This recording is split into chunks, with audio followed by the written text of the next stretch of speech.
ஆண்டவராகிய இயேசுவின் பரிசுத்த நாமத்திலே வாழ்த்துகிறேன், வரவேற்கிறேன். கர்த்தர் நல்லவர். அல்லேலூயா. மனிதனுக்கு நம்பிக்கை, யானைக்கு தும்பிக்கை. அல்லேலூயா. மனிதனுக்கு என்னது? நம்பிக்கை. நீங்க ஒரு நம்பிக்கையோடு நீங்க வந்திருக்கிறீங்க. யானைக்கு தும்பிக்கை இல்லாவிட்டால் கதை முடிஞ்சு. அதே மாதிரிமா மனுஷனுக்கு நம்பிக்கை இல்லாட்டி கதை முடிஞ்சு. ஒரு நம்பிக்கை இருக்க வேண்டும். இந்த நாளிலே இந்த ஆலயத்துக்குள் போனால் ஆண்டவர் என்னை ஆசீர்வதிப்பார், என் வியாதியிலிருந்து விடுதலை கொடுப்பார், எனக்கு சந்தோஷ சமாதானத்தை கர்த்தர் தருவார். நான் ஆலயத்துக்கு போய் வெறுமையோடு வர மாட்டேன், ஆசீர்வாதத்தோடு வருவேன். அந்த ரீதியிலே நாங்கள் ஆலயத்துக்குள்ள வர வேண்டும். அது மாத்திரமல்ல, ஆலயத்துக்குள் வந்து வியாதி, பிரச்சனை, போராட்டம் அதெல்லாம் நினைக்காதீங்க. இயேசுவை நினைங்க. எல்லாம் இயேசு அறிந்து ஆராய்ந்தவராக இருக்கிறார். என் வேலை வந்தது என்று இயேசு அறிந்து என்று வேதம் கூறுகிறது. நீங்கள் சொல்வதற்கு முன்பாகவே என்னுடைய மகன், என்னுடைய மகள் என்ன தேவைக்காக இந்த இடத்துல வந்து கொண்டிருக்கிறார்கள், என்ன வியாதி, என்ன பிரச்சனை எல்லாம் தெரியும். எல்லாவற்றையும் அறிந்தவராக இருக்கிறார். அறிந்து ஆராய்கிறவர். இந்த உலகத்துக்கு வரதுக்கு முன்னே அவருக்கு நன்றாக அறிந்திருந்தார். இந்த உலகத்திலே வந்தா என்னுடைய சொந்த ஜனங்கள் என்னை என்ன செய்வார்கள். வேத வாக்கியம் நிறைவேறத்தக்கதாக இந்த உலகத்தில் வந்தார் என்று வேதம் கூறுகிறது. யோவான் 3:16 தேவன் தம்முடைய ஒரே பேரான குமாரனை விசுவாசிக்கும் எவனோ யாரா இருக்கலாங்க, அவன் கெட்டு போகாம நித்திய ஜீவனை அடையும்படிக்கு அவரை தந்தள்ளி இவ்வளவாய் உலகத்தில் அன்பு கொண்டார். அவர் இருந்தாலும் பரவாயில்ல, நாங்கள் நித்திய ஜீவனை பெற்றுக்கொள்ள வேண்டும் என்பது தேவனுடைய அநாதி திட்டமாக இருந்தது. அவர் கைவிட்ட நிலையில் தள்ளப்பட்டாலும் பரவாயில்ல, அவரால் படைக்கப்பட்ட மக்கள் நாங்கள் கைவிடப்படக்கூடாது என்று கைவிடப்பட்டவராக அங்கே சிலுவையிலே தொங்கிக் கொண்டிருக்கிறார். அருமையான முதலாவது வார்த்தை, இதாவே அவர்களுக்கு மன்னியோ. மன்னிப்பு இல்லாவிட்டால், மன்னிப்பின் அனுபவத்தை பெறாவிட்டால் தேவனுடைய சமூகத்திலே ஒன்றும் பெற்றுக்கொள்ள முடியாது. வேதத்திலே அந்த காலத்திலே 1ஆம் வார்த்தை, 2ஆம் வார்த்தை, 3ஆம் வார்த்தை, 4ஆம் வார்த்தை, 6 7 அப்படி எழுதி வைக்கல. வேத பண்டிதர்களை பணமாக பிரிச்சு வச்சிருக்காங்க. ஒரு ஏதாண்டவர் எல்லாம் சொல்லிட்டு போயிருப்பார், அது நமக்கு தெரியாது. நம்முடைய ஆத்தும நன்மைக்காக அழகாக ஒழுங்காக 7 வார்த்தைகள் ஆணித்தரமாக எங்களுடைய வாழ்க்கையை மாற்றி அமைக்கிற வார்த்தையாக தேவன் எங்களுக்கு முன்மாதிரியை வைத்து போயிருக்கிறார். அதை விசுவாசி சிந்தித்து நீ செயல்படுவாய், ஆனால் நீ நித்திய ஜீவனை பெற்றுக் கொள்வாய். இன்றைக்கு என்னுடைய கூட நீ எங்கே இருப்பாய்? பரதீசில் இருப்பாய். என்னுடைய வார்த்தையை கேட்டு யார் யாரெல்லாம் ஏற்றுக்கொள்றாங்க அவங்களுக்கு பெரிய ஆசீர்வாதங்க. கானாவூர் திருமணத்துல நாங்க பார்க்கிறோம், அங்கே திராட்சரசம் குறைப்பட்டது. இயேசுவின் தாய் வந்து கூறுகிறார், இயேசு என்ன சொல்கிறார்? அம்மா, என் வேலை என்று வரவில்லை, பொறுத்திரு, நடக்கும். எனவே வேலை வரும் வரை நாங்கள் கொஞ்சம் சற்று நேரம் நாங்கள் தாமதமாக இருக்க வேண்டும்.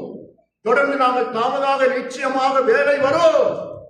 வேலையை செய்து முடித்தவர் நாளிலே வேலையை அனுப்பி கொண்டே இருக்கிறார். அவர் என்ன சொல்றார் பாருங்க. முதலாவது, பிதாவே அவர்களுக்கு மன்னியும். மன்னிக்கும் சுபாவமுடையவர்களாக அங்கே அவர் தொங்கினார். மரத்திலே தூக்கப்பட்ட எவனும் சபிக்கப்பட்டவன் என்று சொன்னவனமாக எங்களுடைய சாபத்தை ஏற்றுக்கொள்வதற்காக இயேசு புரான் சிலுவையிலே தொங்கினார். அது மாத்திரமல்ல, இயேசு அங்கே கிழக்கிலே சிலுவையிலே தொங்கினார் என்று வேதம் பார்க்கிறது. இயேசு கிழக்கிலே உண்டான பாவத்தை போக்குவதற்காக தேவனுடைய அநாதி திட்டம். இயேசு புரான் கிழக்கிலே தோன்றி கிழக்கிலே ஏற்பட்ட பாவத்தை போக்க வேண்டும். சாஸ்திரிகள் கேட்கிறாங்க, யூதருக்கு ராஜாவாக பிறந்திருக்கோம் எங்கே? அவருடைய நட்சத்திரத்திலே கிழக்கிலே கண்டு அவரை பணிந்து கொள்ளவே இங்கு வந்துள்ளோம். விளங்குங்களா? கிழக்கிலே பாவம் தோன்றியது, அதை மாற்றி அமைப்பதற்காக 2ஆம் ஆதாம் கிழக்கிலே உதித்தார். 1ஆம் ஆவான் தேவனுடைய வார்த்தையை கேட்காமல் பாவத்தில் உட்பட்டான். அந்த பாவத்தை போக்குவதற்காக 2ஆம் ஆதாமாகிய தேவன் வெளிப்பட்டு அதே மரத்திலே தொங்கினார். அந்த இச்சிக்கத்தக்கதான பலம் அந்தரமாக தொங்கியது. வானத்துக்கும் பூமிக்கும் நடையில தொங்கிக் கொண்டிருக்கிறது. அதே மாதிரி அந்தரங்கத்தில் செய்த பாவங்களை மன்னிப்பதற்காக இயேசு அந்த நாளிலே அந்தரங்கத்தில் தொங்கினார். அல்லேலூயா. அதுதான் சொன்னார், எது செய்தாலும் அந்தரங்கத்தில் செய். நீ செய்யற ஜெபமா இருக்கலாம், தானமா இருக்கலாம், புண்ணிய காரியமா இருக்கலாம், மற்றவர்களுக்கு தெரியக்கூடாது. அந்தரங்கத்தில் பார்க்கிற தேவன் உனக்கு வெளியரங்கமாக செயல் கொடுப்பார். அல்லேலூயா. எனவே தேவன் அந்தரங்கத்தில் எங்களுடைய பாவங்களை போக்குவதற்காக தொங்கிக் கொண்டிருக்கிறார். அதுலயே அந்த பழத்துக்கு என்ன இருக்குங்க? பழத்துக்கு என்ன இருக்குது? சதையும் இருக்கு, சாரும் இருக்குங்க. ஒளிஞ்சா சதை வரும். அதே மனமா அது அந்த பழத்தின் ஊடாக பாவம் பிரவேசித்தது, சதையினூடாக, சாரினூடாக. அதை போக்குவதற்காக தேவனுடைய சதை பிரிக்கப்பட்டது, ரத்தம் அவருடைய சாரானது வெளியேறியது எங்களுடைய பாவத்தை போக்குவதற்காக. எனவே இந்த உலகம் எங்கிலும் பாருங்க, இந்த நாளைக்கு இது தாங்க பேசிக்கிட்டு இருக்காங்க, இந்த வார்த்தையை பேசிக்கிட்டு இருக்காங்க. உலகம் எங்கிலும் ஒரே நேரத்தில் மெசேஜ் போய்கிட்டு இருக்கு. உங்களுடைய பாவங்களை தேவன் மன்னித்தார், அதற்காக உலகத்திலே வந்தார். தேவன் அனுப்பி அனாதி திட்டத்தை அவர் தீர்த்தார், அதற்கவே செயல்படவே அது இந்த உலகத்திலே வந்தார். எனவே இந்த நாளிலே அந்தரங்கத்திலே அநேக பாவங்கள் நடைபெற்றுக் கொண்டிருக்கிறது. அந்த பாவங்களை அவர் சிலுவையிலே அவர் எங்களுக்காக மன்னிக்கும் சுபாவம் உடையவராக அவர் அங்கே தொங்கினார். யாராவது இறந்து போனா கடைசி நேரத்துல போய் கேட்பாங்க, எது சொன்னாருங்களா? தோண்டி தோண்டி கேட்பாங்க. ஒரு சில அவர் என்ன கப்பல் மூடிட்டாரு போயிட்டாரு, அதை சொன்னார், போய்ப்பா சும்மா விட்டுறது. அவர் சொன்னார், அதை சொன்னாரு, காசெல்லாம் எனக்கு வழி சொன்னாரு, சொத்தை இருக்க சொல்லிட்டு போயிட்டாரு. இயேசு இந்த உலகத்தை விட்டு கடந்து செல்வதற்குமா 7 ஆணித்தரமான வார்த்தைகளை சொன்னார். அதை உற்று நோக்கிப்பா, அதை உற்று நோக்கி பார்த்து அதுக்கு விரோதமான செயல்கள் உலகத்திலே இருக்கு என்று கண்டுபிடிச்சால் அதை என்ன செய்ய? அதை மன்னிப்பு கேட்டு அதை விட்டுவிட்டு அவர் மன்னிக்கும் சுபாவம் உடையவராக இருக்கிறார். யோசேப்பு என்ன சொல்கின்றான்? தேவன் விடுவிக்கும் காலத்திலே என் எலும்புகளை இங்கிருந்து தோண்டிக்கிட்டு போங்க. கடைசி நேரத்தில் சொல்றான், எலும்புகளை வைக்காதீங்க, எலும்புகள் உயிரடையும் என்று அவருக்கு தெரிந்தபடினால் அவன் தரிசனத்திலே சொல்கிறான், ஒரு காலத்திலே தேவன் இந்த ஜனத்தை உங்களிடத்தில் மீட்கும் தேசத்துக்கு கொண்டு போவார், என் எலும்புகளை ஒரு மூட்டையாக கட்டி அங்கே கொண்டு போய் அங்கே அடக்கம் பண்ணுங்கள் என்று சொன்னார். அது மாத்திரம் யோசேப்புடைய வாழ்க்கையில பார்க்கிறோம். அவரும் அதே வண்ணமா எங்களுடைய வாழ்க்கையிலே நாங்கள் எதை எதை சிந்தித்துக் கொண்டிருக்கிறோமோ எல்லாம் ஆண்டவருக்கு தெரியும். அதையெல்லாம் ஆண்டவர் நாளிலே உன்னிப்பாக கவனித்துக் கொண்டிருக்கிறார். இந்த நாளிலே நாங்கள் யாருக்கும் விரோதமாக பாவங்கள் செய்திருப்போமே என்றால் அதை நாங்கள் நிச்சயமாக மன்னிப்பு கேட்க வேண்டும். மன்னிப்பு இல்லாமல் எங்களுடைய வாழ்க்கையிலே நாங்கள் ஒன்றுமே செய்ய முடியாது. எதை அவர்கள் அறியாதிருந்தார்கள்? எதை சொல்றது? பிதாவே மன்னியும் அவர்கள் எதை எதை அறியாதிருக்க, என்னத்தை அறியாதிருந்தாங்க? யாருக்கு தெரியும்? சொல்லுங்க பாவம், என்னத்தை அவர் அறியாதிருந்தார்கள்? வாசிங்க, 1 கொரிந்தியர் வாசிக்கிறீங்களா? 1 கொரிந்தியர் 2:8 வாசிங்க பார்ப்போம். சத்தமா வாசிங்க. 1 கொரிந்தியர் 2:8.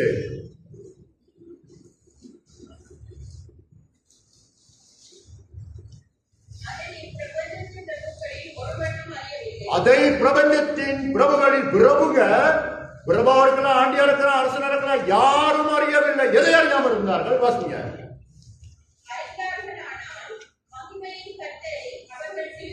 சரியான விதத்திலே மகிமையின் தேவனை அவர்கள் அறிந்து ஆராய்ந்திருப்பார்கள். ஆனால் மகிமையின் தேவனை அவர்கள் சிலுவைக்கு ஒப்பிட்டுக் கொடுத்தார். அல்லேலூயா. பாருங்க எப்படி. எனவே தெரியாம செஞ்சுட்டாங்க. ஆண்டவரே மன்னியும். எனவே நாங்கள் மன்னிக்கும் சுபாவமுள்ளாக இந்த பூமியிலே நாங்கள் ஜீவிக்க வேண்டும் என்பது ஆண்டவர் எங்களுக்கு வெளிப்படுத்துகிறார். இயேசு இந்த பூமியிலே ஜீவிக்கும் போது சொன்னவைகளை நிறைவேற்றினார். நிறைவேறாத ஒவ்வொரு காரியங்கள் சிலுவையிலே நிறைவேற்றி முடித்தார். மத்திய 5ஆம் அதிகாரம் டக்குனு போட்டுங்க. 5:20-39 வாசிங்க. மத்திய 5:39. என்னங்க போறீங்க? போட்டு மத்திய 5:39.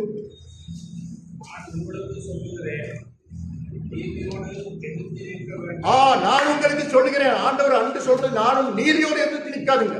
ஆண்டவர் எதிர்த்து நிக்கல, கொண்டுட்டு போறானுங்க, அடிச்சு எழுத்துட்டு போறாங்க. மயில் கத்திரிக்கிறதுக்கு முன்பாக சத்தமில்லாத இருக்கிற ஆட்டை போல தனது வாய்க்கிறார்கள். அல்லேலூயா.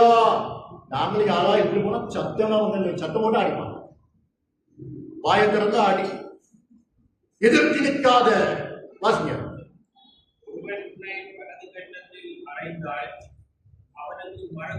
பாருங்க, ஆண்டவரை குத்தினார்கள், அடித்தார்கள், தூசித்தார்கள்.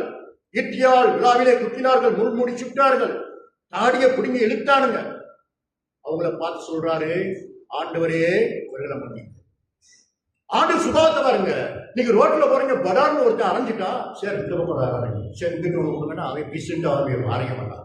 நம்ம கையை கூட திருப்பி அடிப்பான். விளைவிச்சிங்களா? அத்தான் ஆண்டவர் சொல்றார்.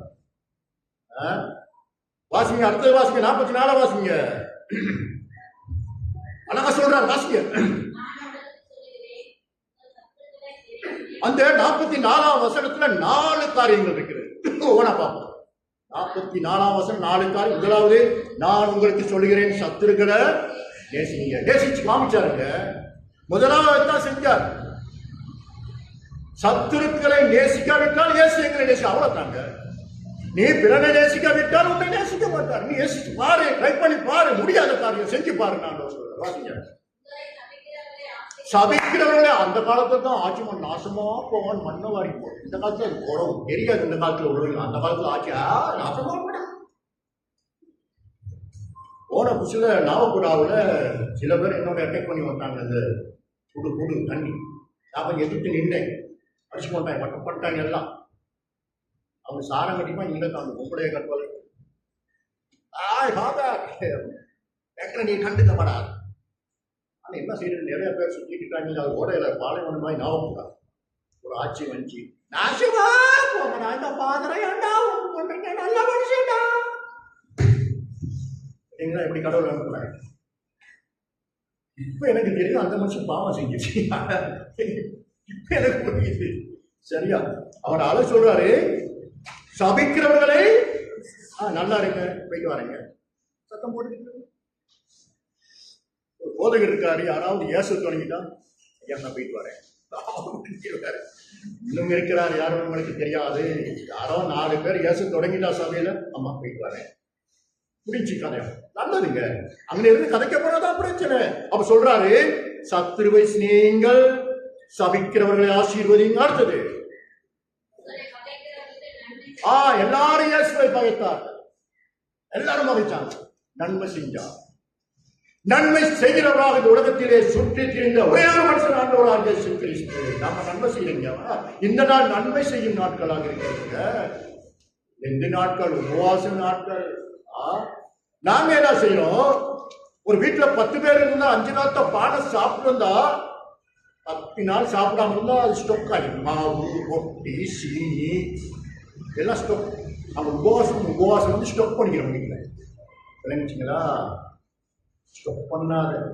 ஒரு நாத்தல் பால் நீ திம்பா என்றால் அதை இன்னொருத்தனுக்கு கொடுத்து விட்டு வந்து நீ முழங்காலை போட்டுகிறேன். அந்த ரங்கத்தில் பார்க்கிற தேவன் முழங்கிரமாக உதவி செய்வார். இதனாலே நன்மை செய்யுங்க. ஐயோ அவன் தீமை செய்யறானே, அவனுக்கு எப்படி நன்மை செய்யறது? ஐயோ அவனை ஒரு காலத்துல தீமை செஞ்சுட்டானே, இப்ப ரோட்டுக்கு வந்துட்டானே, நல்லா பாடுபடட்டும். அப்படி இல்லைங்க. சகோதரனே வா, நான் உனக்கு என்ன செய்ய வேண்டும் என்று கேளுங்க. அடுத்த வாசிங்க. நிந்திச்சாங்க எல்லாம். ஐயோ காரி துப்புனாங்க. மூல புஸ்தகங்களை ஆராய்ச்சி பார்த்தா தூசணத்துல ஏசுவாங்க. அதெல்லாம் எழுதல. நிந்திக்கிறாங்க, அவமானம். ஒரு சின்ன துணியிலே நேசல் தொங்கிக் கொண்டு இருக்கிறார். பாருங்க, என்னை அருவருப்பாக்கினார்கள். நான் ஒரு குழுவாக துடித்துக் கொண்டிருக்கிறேன். என்னை பார்ப்பதற்கு உத்திரம் இல்லை, எனக்கு உதவி செய்வதற்கு உத்திரம் இல்லை. காரணம் உங்களுக்காக நான் குழுவாக துடித்துக் கொண்டிருக்கிறேன் என்று அவர் சொல்றார். வாசிங்க அடுத்தது. ஜெபம் பண்ணுங்க, அவ்வளவுதான். உதவி செய்ய முடியாத உபத்திரவம் செய்யாதீங்க. யார் யார் துன்பப்படுத்துறாங்களோ, ஆண்டவரே துன்பப்படுத்தினா அவனை மன்னியோ. பாருங்க, அவர்கள் எதை அறியாதிருந்தார்கள்? யாரை சிலுவையில் அறைகிறோம் என்பதை அவர்கள் அறியாதிருந்தார்கள். அடுத்த வருஷம் பாருங்க. போதும் எப்படி செய்வீர்கள் என்று சொன்னால், பிதாவில் இருக்கிற பரலோக ராஜ்யத்துக்கு போய் சேர்ந்துருவாங்க. எப்படி செஞ்சு பாருங்க. அது மத்தேயு 6ஆம் அதிகாரம் டக்குனுங்க. நீங்க எவ்வளவு தூரம் வாசிங்க, அப்பதான் என் வாயில பிரச்சனை வரும். நான் வாசம் என் தொண்டை வலிக்க தெரியுங்க. நேற்று ராத்திரியிலிருந்து அங்க பெரிய வியாழன் நாங்கள் ரொக்கெட் சேர்ச்சியில் முடிச்சு ராத்திரி 11 மணிக்கு வருவோம். 11:30 மணி நாங்கள் வருவோம். அங்கேயும் கத்தி, இங்கேயும் கத்தி கத்தணுங்க. எல்லாம் சரி வராது. ஆண்டவர் சொல்றாரு, சத்தம் போடு. வாசிங்க. எங்கள் கடனாளிகளுக்கு நாங்கள் மன்னிக்கிறது கூட எங்கள் கடன்களை இங்க அழகா பழைய பைபிள்ல போட்டிருக்குது, மனுஷனுடைய தப்பிதங்களை நீங்கள் அவர்களுக்கு மன்னிக்கிறது போங்க, உங்கள் பரமபிதா உங்களை மன்னிப்பார். மனுஷனுடைய தப்பிதங்களை மன்னிங்க. மனுஷன் தப்பிதம் செஞ்சுக்கிட்டு தான் இருப்பான். அந்த தப்பிதத்தை நீங்க வச்சா உங்களை படைத்த பரமபிதா உங்களுடைய தப்பிங்களை மன்னிப்பார். அடுத்தது வாசிங்க. மனுஷனுடைய தப்பிதங்களை நீங்க மன்னிக்காவிட்டால் உங்கள் பிதா உங்கள் தப்பிதங்களை மன்னிக்க மாட்டார். சரிதான் சொல்றாரு. நான் போறதுக்கு முந்தி சொல்றாரு, ஒருவன் தப்பிதம் செய்தால் மன்னி, இல்லாவிட்டு பரமபிதா மன்னிக்க மாட்டார். இன்னொன்னு சொல்றாரு, நாங்க தான் காணிக்க அந்த காலத்துலங்க இந்த கூடு எல்லாம் ஸ்பெஷலா பாத்திர கையில கொண்டு தான் கொடுப்போம். சில்லறையை தான் எதுல போடுறது, கையில போடுறது. ஹோட்டலாம் வச்சு முன்னுக்கு போவாங்க, நல்லது பாத்திர ஆசீர்வச்சு அவரு ஒரு ஆசீர்வாதத்தை பெற்றுக்கொள்ளணும்னு போவாங்க. அப்படி நீ காணிக்கை எடுத்துக்கொண்டு முன்னாலே போகும்போது, பலிப்படத்துக்கு போகும்போது, மத்திய 5ஆம் அதிகாரம் 23 வாசிங்க. 23 5 23.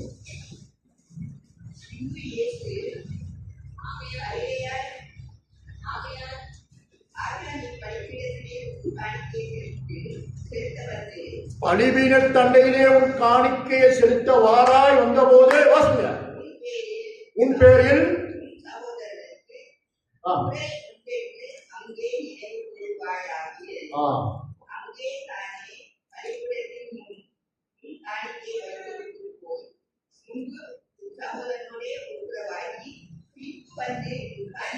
விளங்குதீங்களா? அந்த காணிக்கை எப்படி போடணும்?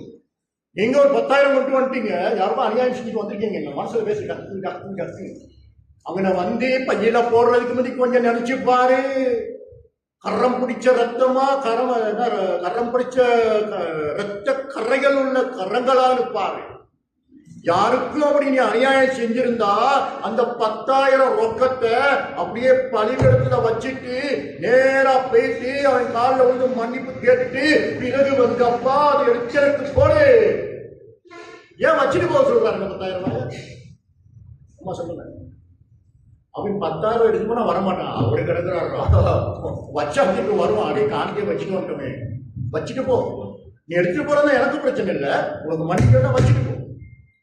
நாங்கள் காணிக்கை, இதனால எங்களுடைய பாவங்கள் சில பிரச்சனைகள் வருது. எங்களுக்கு காணிக்கைகளை எவ்வளவாக ஆண்டவருக்கு செல்வது, உள்ளத்தின் ஆழத்தில் இருந்து கொடுக்கிறோமா? அந்த காணிக்கை எங்கிருந்து வந்தது, எப்படி வந்தது, எப்படி சம்பாதித்தோம் என்பதை நாங்கள் சிந்தித்து பார்க்க வேண்டும். நிலத்தின் உயர்வை நிலத்திலே, வேர்வை நிலத்திலே செஞ்சு நாங்கள் கஷ்டப்பட்டு உழைச்சி தேவனுக்கு கொடுக்கும் போது ஆண்டவர் மறுபடியுமாக ரெட்டிப்பாக எங்களுக்கு தருவார். உங்களுக்கு தெரியும், ஸ்தேவானை பார்க்கிறோம் 7ஆம் அதிகாரம், அப்போஸ்தலர் கடைசி 60ஆம் அதிகாரத்தில் 60ஆம் வசனத்துல பார்க்கிறோம். அவனை அடிக்கிறாங்க. சிறியவர்கள் முறை பெரியவர்களை பாராம் கல்லு தூங்கினார். நல்ல ஒரு மனுஷன், ரோமருடைய விதவைகளை பார்க்க வச்ச ஸ்பெஷலிஸ்ட், ஆவியில் நிறைந்த ஒரு மனுஷன் ஸ்தேவான். அவனை அடிச்சு கொள்ள போறாங்க. அவன் கல்லை பார்த்ததுங்க, கண்ணை மூடிட்டான். அந்த கல்லெல்லாம் பார்த்து ஆட்டத்தை கொண்டு கல்லை கண்டதான், ஐயோ எல்லாம் தூக்கிட்டான்டா. மனக்கண்ணால இயேசுவை பார்த்தான். ஆவிக்குரிய ரிச்சுவலைஸ் சொல்வார்கள். ஆண்டவரை பார்த்தான். சரியா? பார்த்துட்டு என்ன சொல்றான் பாருங்க, ஆண்டவரே இவர்கள் மேல் இந்த பாவத்தை சும்மா ஆண்டவருடைய அடிச்சுவடுகளை பின்பற்றின ஒரு மனுஷன் அவனோ முழங்கால் படியிட்டு, ஆண்டவரே, அப்போஸ்தலர் வருவது, ஆண்டவரே முழங்கால் படியிட்டு, ஆண்டவரே இவர்கள் மேல் இந்த பாவத்தை சுமத்தாதிரும் என்று சொல்லி சத்தமிட்டு சொல்லி நித்திரை அடைந்தார். பாருங்க, சாகும் போது ஆண்டவரை தான் சொல்றார், ஆண்டவரே இவர்கள் அறியாமல் செய்கிறார்கள், புரியாமல் செய்கிறார்கள், இந்த பாவத்தை இவர்கள் மேல் போட்ட. இன்னொரு அப்போஸ்தலரின் புத்தகம் வாசிங்க, 3:17. பேதுரு என்ன சொல்றாரு? அப்போஸ்தலர் 3:17.